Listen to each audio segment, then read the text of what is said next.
दोस्तों, मैं डॉक्टर झा आज आपको बताता हूं कि किसी भी तरह के नी इशू हो या फिर नी की आपने सर्जरी कराई हो, चाहे वो रिप्लेसमेंट के तौर पे, चाहे वो आपकी एसीएल लिगामेंट के तौर पे, एसीएल पीसीएल जो भी लिगामेंट की इंजरी हुई है उसके लिए आपने सर्जरी कराई हो, या फिर आपने मेनिस्कस टियर की सर्जरी कराई हो, या फिर आपने सर्जरी नहीं भी कराया हो बट आपके नी में इशू है, इशू रहती है, या फिर ये सब इंजरी हो चुकी है जिसका हम लोग एक्यूपंक्चर के द्वारा भी एसीएल टियर या मेनिस्कस टियर की जो प्रॉब्लम होती है उसमें ग्रेड 1, 2, 3, 4 कई केसेस में हम लोग कंजर्वेटिव मैनेज भी कर सकते हैं। कंजर्वेटिव मैनेज करना या विदाउट सर्जरी हम लोग एक्यूपंक्चर फिजियोथेरेपी के द्वारा भी इस केस को ठीक कर सकते हैं।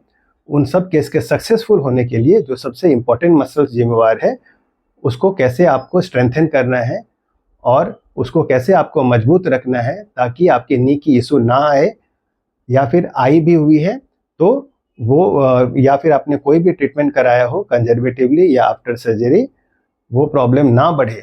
इसके लिए आपको क्वाड्रिसेप्स की मजबूती रखना सबसे ज़रूरी है।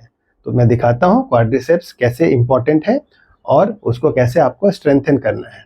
देखिए, जैसा आप देख पा रहे हैं ये क्वाड्रिसेप्स मसल्स है।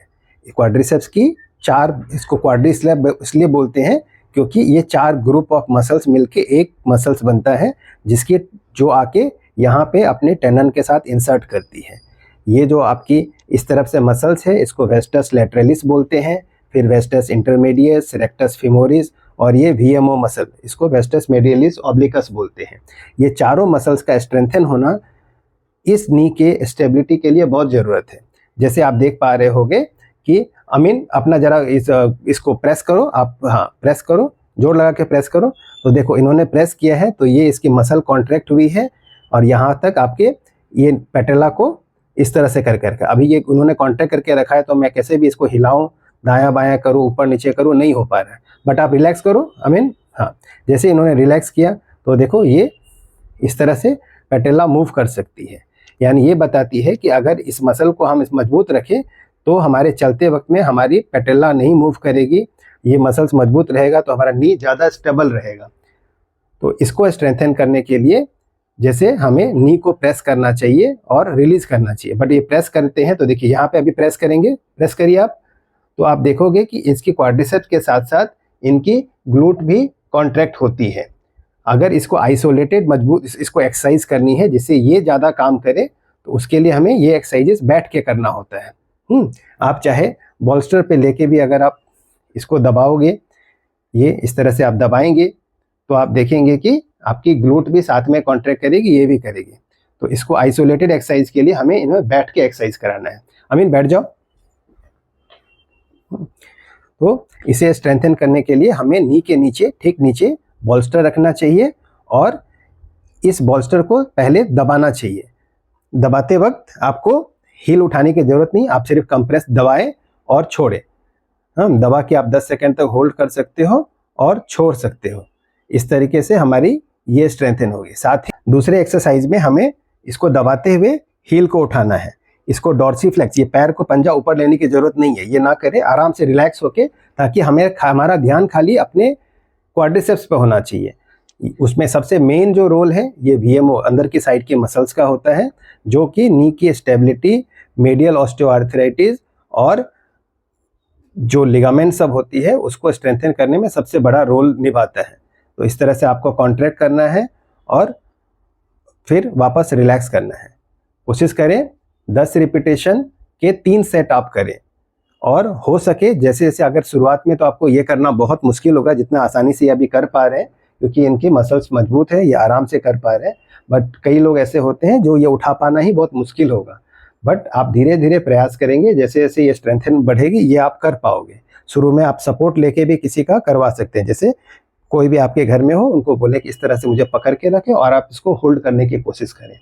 तो चाहे वो एसीएल की सर्जरी हो, चाहे मेनिस्कस की हो, चाहे आपकी नी की रिप्लेसमेंट हुई हो, उन सब में ये एक्सरसाइज करना बहुत इंपॉर्टेंट है। तभी कोई भी आपकी सर्जरी भी सक्सेसफुल होगी।